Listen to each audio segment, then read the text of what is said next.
Diyan ta karon sa Barangay Malingin, Binundo, Bohol tungod kay nag-service karabanta o nag-turnover og desalination project aron makahatag tag tubig diri sa atong Barangay Malingin. So usa ni ka pamaagi na atong gihatag na suporta sa atong mga kaigsunan kay islahanon ug labi na ato pong gipangandaman ang livelihood program para nila aron malikayan ang illegal fishing o matagan sa limpyong panginabuhian.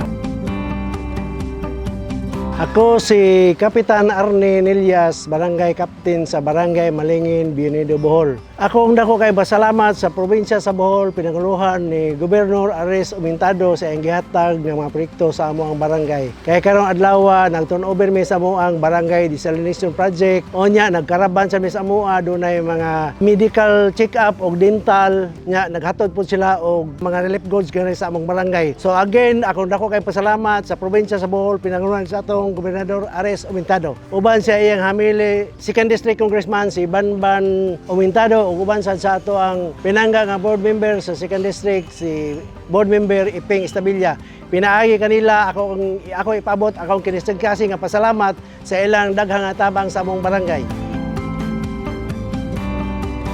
Aniata karon sa Barangay Maumawan Island, sakop sa lungsod sa Binundo tungod kay naghatag tag food pack sa mga kaigsunan nato dinhi o gikan ta sa isla sa Malingin tungod kay nag-turnover po tag desalination plant aron makatubig sila dito and ato gisaaran ang maong isla Maumawan na ato pud silang hatagan o desalination pohon. So mao ni ang atong pamaagi, atong dalhon ang serbisyo dinhi sa lang tugkaran. Daghang salamat, abante Bohol, abante Binundo, abante Maumawan.